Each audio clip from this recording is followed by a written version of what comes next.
चला मित्रांनो, चक्रवाढ व्याज म्हणलं की तुमच्यासमोर 1+r/100 आणि n चा घात या टाईपचा फॉर्म्युला येते. पण ज्यावेळेस सेंट्रल गव्हर्नमेंटची तयारी असो किंवा स्टेट गव्हर्नमेंटची तयारी असो, स्पर्धा परीक्षा कोणती पण असो, या स्पर्धा परीक्षेमध्ये जर तुम्हाला स्पर्धेमध्ये जर नंबर आणायचा असेल तर तुमची तयारी टॉप लेवलची झाली पाहिजे. आणि मग परीक्षेमध्ये ज्यावेळेस अशा टाईपचे प्रश्न येतात त्याला ट्रॅडिशनल वेने जर आन्सर काढायचा प्रयत्न केला, ट्रॅडिशनल म्हणजे एकशा मेथडनं म्हणा किंवा फॉर्म्युला वाईज जर सॉल्व्ह करायचा प्रयत्न केला तर तुम्हाला वेळ लागू शकते. मोजून 10 ते मॅक्झिमम 15 मिनिटांमध्ये हे लेक्चर समाप्त होऊन जाईल. आणि या लेक्चरच्या नंतर तुम्ही कोणत्याही परीक्षेतला या टाईपचा प्रश्न, चक्रवाढ व्याज आणि सरळ व्याजचा फरक, याच्यावरचा कोणताही प्रश्न आला आणि मग तो तुम्ही प्रश्न सॉल्व्ह करून बघा आपल्या मेथडनं, तुम्हाला बिलकुल कुठल्याच प्रकारची अडचण येणार नाही आणि प्रत्येक प्रश्नाचा आन्सर 10 ते 12 सेकंदात येऊन जाईल. आणि मग थोडा तुम्हाला प्रॉब्लेम येईल की सर हे गुणोत्तर तुम्ही काय घेत आहात. जसं की बघा, आपल्याला या प्रत्येक याच्यामध्ये जे आहे काही बेसिक गोष्टी माहीत पाहिजेत. जसं की सिंपल 2 वर्ष जर असेल आणि हे काय आहे हे समजण्यासाठी तुम्हाला चक्रवाढ व्याजचा व्हिडिओ तुम्हाला बघावा लागणार आहे आणि ते मी लगेच अपलोड करून टाकेल. अदरवाईज जे विद्यार्थी बॅचला ॲडमिशन घेतलेले आहेत त्यांना तर काही जास्त प्रॉब्लेम येणार नाही आहे. पण तुम्हाला जर वाटलं असेल की लेक्चर आवडलं तर आपलं जे ॲप आहे MSP क्लासेस हे ॲप डाउनलोड करा आणि याच्यामध्ये झिरो ते हिरो ही बॅच तुम्हाला जॉईन करायची आहे. ठीक आहे, लेक्चर आवडलं आणि प्रश्न व्यवस्थित समजले असतील आणि तुम्ही पुस्तकातले प्रश्न व्यवस्थित सॉल्व्ह केले असाल तर मग तुम्हाला हे ॲप डाउनलोड करायचं MSP क्लासेस आणि त्यात 0 ते हिरो ही बॅच गणिताची घ्यायची आहे. या बॅचमधून तुम्हाला टोटल सर्व कोणती पण एक्झाम असू द्या त्या सगळ्या एक्झामचे तुम्हाला प्रश्न त्यामध्ये भेटतील बघा. ओके, चला 2 वर्ष असेल तर गुणोत्तर घ्यायचं आहे 2.1. का आलं ते चक्रवाढ व्याजच्या व्हिडिओमध्ये आहे. 3 वर्षाचं काय असेल 3.1 आहे. 4 वर्षाला 4.641. 5 वर्षाला 5.10.10.5.1. ओके, तर सुरुवात करूया. 2 वर्ष ज्यावेळेस तुम्हाला चक्रवाढ व्याज येईल त्यावेळेस तुम्हाला 2.1 घ्यायचं, 3 वर्षाला 3.3.1 घ्यायचं आणि 4 वर्षाला 4.641 आणि 5 वर्षाला 5.10.5.1 घ्यायचं आहे. ओके, तर पहिला प्रश्न बघा. 10 दराने म्हणजे व्याजदर आहे 10%. या 10%ने 4,000 रुपयाचे 2 वर्षामध्ये चक्रवाढ व्याज आणि सरळ व्याजातील फरक किती आहे. म्हणजे याचा अर्थ असा आहे की जर समजा तुम्ही 4,000 2 वर्षासाठी चक्रवाढ व्याजाने दिलेले आहेत आणि तेच 4,000 तुम्ही दिले सरळ व्याजाने, दोन्ही पण ठिकाणी मुद्दल सेम आहे, दोन्ही पण ठिकाणी व्याज सेम आहे, व्याजदर सेम आहे आणि दोन्ही पण ठिकाणी कालावधी सेम आहे. बरोबर आहे. तर मग अशा प्रश्नाला काय करायचं आहे, सिंपलसा कन्सेप्ट आहे. मुद्दल लिहून घ्या 4,000 रुपये आणि त्यानंतर तुम्हाला सांगितलं की जर समजा 2 वर्षाचा फरक काढायचा असेल तर गुणोत्तर घ्यायचं आहे तुम्हाला 2.1. मग त्यानंतर रेट ऑफ इंटरेस्ट दर किती आहे 10%. आणि हे 10% म्हणजे काय आहे मित्रांनो, 1/10. 10% म्हणजे 1/10. कसं आलेलं आहे पर्सेंटेजच्या व्हिडिओमध्ये मी समजून सांगितलेलं आहे. कोणत्याही टक्केवारीचं अपूर्णांकात रूपांतर करत असताना टक्केवारीचं चिन्ह काढल्यानंतर छेदामध्ये 100 येते. 10 1 10, 10 10 100, तर उत्तर आहे 1/10 आहे. म्हणजे एखाद्या संख्येचे 10% काढायचं आहे म्हणजे त्या संख्येला 10 ने भागायचं आहे. मग पहिले 4,000चे 10% काढा आणि 4,000चे 10% म्हणजे 10 मायनस केला तर उत्तर आहे 400. या 400चे परत 10% काढा कारण जो दर आहे तो शेवटपर्यंत तुम्हाला घेऊन जायचा आहे. या 400चे परत 10% आणि कोणत्याही संख्येचे 10% म्हणजे 10 कमी करायचं आहे आणि त्यानंतर पहिला कॉलम कॅन्सल करायचा आहे. उत्तर आहे तुमचं 40. सर मला काही विश्वास बसना गेला बघा सर. भाऊ, तुझा विश्वास बसण्यासाठीच तुझ्याकडे पुस्तक आहेत आणि तुझ्या पुस्तकामध्ये जे प्रश्न आलेत त्या टाईपच्या प्रश्नाला तुला सॉल्व्ह करून बघायचं आहे. ठीक आहे, त्यानंतर नेक्स्ट प्रश्न बघा. 10 4 दराने सर्वात पहिले सांगा 4% म्हणजे काय आहे. 4% म्हणजे 4/100 म्हणजेच किती आहे 1/25 आहे. आणि परत सेम टाईपचे आजचे जेवढे काही व्हिडिओमधले प्रश्न असतील ते सर्व प्रश्न चक्रवाढ व्याज आणि सरळ व्याज या दोघांमधला तुम्हाला फरक काढायचा आहे. ओके, चक्रवाढ व्याज आणि सरळ व्याज मधला फरक काढायचा आहे. तर मग 2 वर्षाचा जर असेल तर 2 वर्षाला तुम्हाला सांगितलेलं आहे की 2.1 गुणोत्तर घ्यायचा आहे. मुद्दल किती आहे मित्रा 1250 आहे. मुद्दल आहे 1250 आणि त्यानंतर या 1250चे 4% काढायचे. तर मग 1250 चे 4% म्हणजे त्या संख्येला कितीने भागायचं आहे? 25 मग याला 25 भागा. 25 भागले तर 25 पाचा 125 आणि शून्याला 0. परत याचे 4% काढायचं म्हणजे 25 भागायचं आहे तर 25 दुनी 50 आहे. भाऊ पहिला कॉलम कॅन्सल. उत्तर आहे तुमचं 2. उत्तर आहे तुमचं 2. राईट, क्लिअर आहे? ओके, चला नेक्स्ट क्वेश्चन काय बघा. 10 हा 10 12.5%. भाऊ व्याजदर 12.5% आहे. व्याजदर 12.5%, याचा अर्थ 100 रुपये जर व्याजाने घेतले असतील तर त्या 100 रुपयावर तुम्हाला एका वर्षात द्यायचे तर 12.5%. अरे भावा पण तेवढा टाइम नाहीये आपल्याकडे. 12.5%ची अपूर्णांक किंमत 1/8 नेहमी लक्षात ठेवायची आहे. मग 1/8 आहे.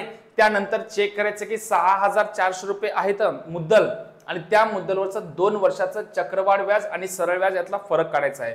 मग 2 वर्ष म्हटल्यानंतर गुणोत्तर किती आहे मित्रा? 2:1 आहे आणि मुद्दल किती आहे?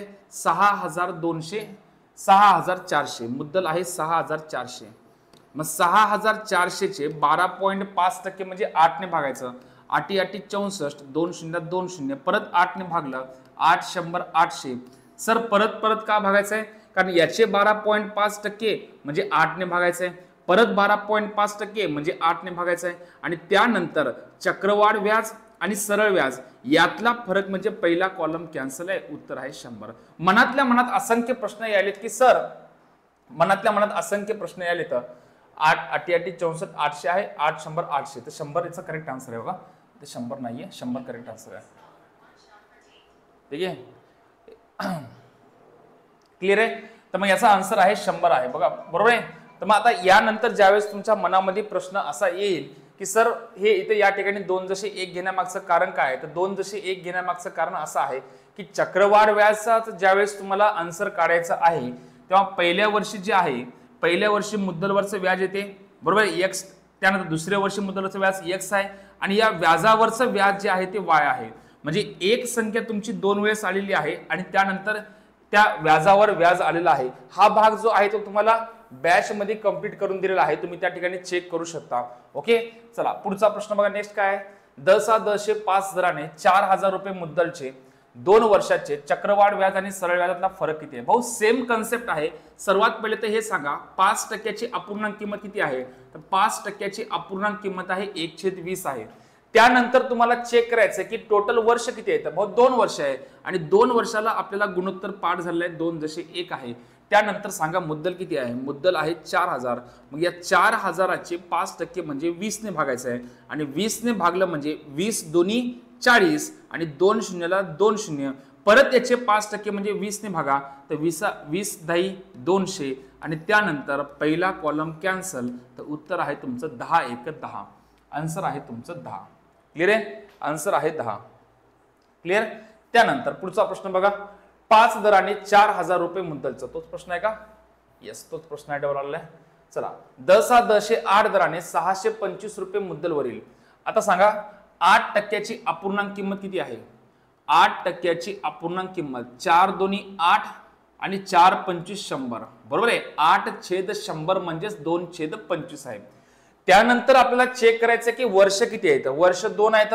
तर भाऊ 2 वर्ष म्हणल्यानंतर 2:1 घ्यायचं आहे आणि त्यानंतर मुद्दल लिहून घ्या. मुद्दल आहे तुमची 625 आहे. मुद्दल आहे 625. मग या 625 चे 8% म्हणजे काय करायचं आहे? छेदामधल्या संख्येने भाग द्यायचा आहे तर अंशामधल्या संख्येने गुणायचं आहे. मागच्या सर्व प्रश्नामध्ये अंशामध्ये 1 होतं म्हणून फक्त भागाकार करायचा आहे. याला 20 ने भागलं, परत याला 20 ने भागलं. पण आता इथून पुढच्या प्रश्नाला अंशामध्ये 1 संख्या आहे तर पहिले छेदामधल्या संख्येने भाग द्या. 625 चे 8% म्हणजे 25 ने भागायचं आहे. तर 625 ला 25 ने भागलं, उत्तर आलं 25. 25 25 625. आलेल्या उत्तराला वर 2 ने गुणा. 25 दोन्ही 50. याला परत 25 ने भाग द्या. 25 दोन्ही 50. उत्तर आलं 2 आणि त्याला 2 ने गुणा. 2 दोन्ही 4. तर वर पहिला कॉलम कॅन्सल आणि 4 1 4. तर उत्तर आहे तुमचं 4. पर्याय क्रमांक 2. आता 3 वर्ष आहे. भाऊ 3 वर्षाला गुणोत्तर किती आहे? 3:1 आहे. मुद्दल किती आहे? मुद्दल आहे 4000 आणि सांगितल्याप्रमाणे 10% अपूर्णांक किंमत किती आहे? हो 10% अपूर्णांक किंमत आहे 1/10. मग 4000चे 10% किती आहे? 4000चे 10% 1 शून्य कमी करा 400. 400चे 10% किती आहे 40 आणि 40चे 10% किती येतं 4 आणि पहिले सारखा सेम लॉजिक पहिला कॉलम कॅन्सल करा 4 त्रिकम 12 120 आणि 4 एक 4 तर उत्तर आहे तुमचं 124 रुपये उत्तर आहे तुमचं 124 रुपये क्लिअर आहे त्यानंतर सेम प्रश्न आहे त्यानंतर 6250 रुपयाचे 4% सांगा 4%ची अपूर्णांक किंमत किती आहे 4%ची अपूर्णांक किंमत आहे 1/25 आहे राईट 4%ची अपूर्णांक किंमत आहे 1/25 एकूण वर्ष किती आहेत मित्रा वर्ष आहे तर 3 वर्ष तर 3 वर्षाला गुणोत्तर काय आहे 3 जसे 1 आहे आणि मुद्दल किती आहे 6250 तर या 6250 चे तुम्हाला घ्यायचे 4% आणि 4% म्हणजे कितीने भागायचं आहे 25 ने 625 ला 25 ने भागलं 25 25 625 आणि शून्याला 0 परत याचे 4% काढायचे म्हणजे परत 25 ने भागा 25 दाई 250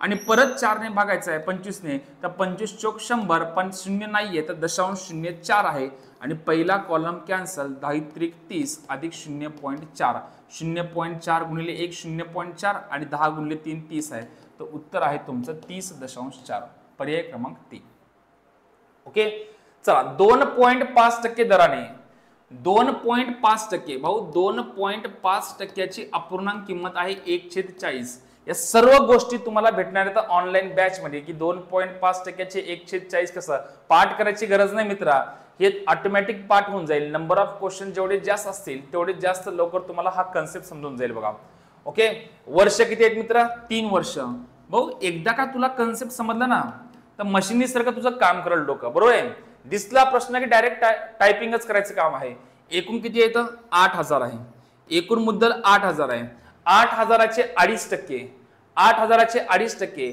तुला वाटलं तर तू दिमागानं काम कर पेनीचा वापर पण करू नको 8000चे 10% 800 10%चे अर्धे कर 5% 800चे अर्धे 400 500चे 400चे अर्धे किती असणार आहेत 200 किंवा तुम्ही याला डायरेक्ट काय असेल 40 ने भागा 40 ने भागला हा 1 0 आणि हा 1 0 कॅन्सल 4 2 8 आणि 2 0 2 0 परत याचे 2.5% म्हणजे 40 ने भागायचं 40 5 200 परत 40% म्हणजे 40 ने भागायचं म्हणजे काय असेल 5 ला 40 ने भागला तर 0.25 आहे 0.125 आहे तर उत्तर बघा किती असणार आहे उत्तर बघा पहिला कॉलम कॅन्सल 3 5 15 आणि किती आले बघा 0.125 आहे बरोबर आहे 5 ला जर समजा 40 ने भाग दिला 5 ला जर 40 ने भाग दिला तर उत्तर आहे तुमचं 1.25 भागिले आहे 10 बरोबर आहे कधी पण लक्षात ठेवा 5 ला 4 ने भाग दिला तर उत्तर किती असेल 1.25 असणार आहे 1.25 पण हा 0 इथं खाली आहे इथं 10 तर 1 0 इकडे होऊन जाईल तर उत्तर आहे तुमचं 15 अधिक 0.125 तर 15.125 असणार आहे आन्सर पर्याय क्रमांक 1 करेक्ट त्यानंतर 10/3 दराने 10,000 रुपये मुद्दलचे 3 वर्षाचे चक्रवाढ किती भाऊ 10,000 रुपये मुद्दल आहे आणि एकूण वर्ष किती येतं 3 वर्ष येतं तर 10,000चे 3% आता इथं 3%ची अपूर्णांक किंमत काही पण नाही इमॅजिन करा 3% म्हणजे छेदामध्ये 100 आहे मग ते 100 आणि हे 2 शून्य कटले तर 300 झाले 300चे 3% म्हणजे काय असेल छेदामधले 2 शून्य कटले 3 त्रिक 9 आहे परत 9चे 3% म्हणजे काय असेल 9चे 3% म्हणजे 9 त्रिक 27 आणि छेदामध्ये 2 शून्य येतात 0.27 असेल आणि सांगितल्याप्रमाणे पहिला कॉलम कॅन्सल 9 त्रिक 27 आणि 0.27 तर उत्तर आहे तुमचं 27.27 पर्याय क्रमांक काय असेल 2 क्लिअर चला 5 दराने 8,000 रुपये मुद्दलचे 3 वर्ष 8,000 रुपये मुद्दल आहे आणि 3 वर्ष म्हणल्यानंतर 3 जसे 1 आहे भाऊ 5%ची अपूर्णांक किंमत किती आहे 1/20 आहे म्हणजे दिलेल्या संख्येला 20 ने भागायचं आहे 8,000चे 5% म्हणजे 20 ने भागा 20 चोक 80 आणि 2 शून्य परत 5% म्हणजे 20 ने भागा 20 20 400 परत 20 ने भागा 20 1 20 आहे तर पहिला कॉलम कॅन्सल 20 त्रिक 60 अधिक 1 उत्तर आहे तुमचं 61 पर्याय क्रमांक 1 ओके तर अशा प्रकारे एकूण सांगितल्याप्रमाणे 14 मिनिटांमध्ये लेक्चर केलेलं आहे माझं इच्छा नाहीये अशी की म्हणजे तुम्हाला फास्ट मध्ये काहीतरी समजू नये बरोबर आहे पण जर समजा तुम्ही व्यवस्थित जर चेक केल्या तर काही अवघड नाहीये 2 वर्ष 2-1, 3 वर्ष 3-3-1 आणि 4 वर्ष 4-6-4-1. तुम्ही तुमच्या पुस्तकातले प्रश्न चेक करा आणि कमेंट बॉक्समध्ये जरूर कमेंट करा की सर तुमची लॉजिक तुमचं मेथड जे आहे ते 1 नंबर आहे. आणि ज्यांना कोणाला वाटत असेल की येणाऱ्या स्पर्धा परीक्षेमध्ये कोणती पण परीक्षा असू द्या, तुम्हाला गणित हा विषय स्ट्रॉंग करायचा असेल तर MSP ॲप हे ॲप डाउनलोड करा आणि त्याच्यामध्ये 0 ते हिरो ही बॅच जॉईन करा. ठीक आहे, तर भेटूया पुढच्या लेक्चरमध्ये. तोपर्यंत सगळ्यांना गुड बाय, थँक्यू, धन्यवाद.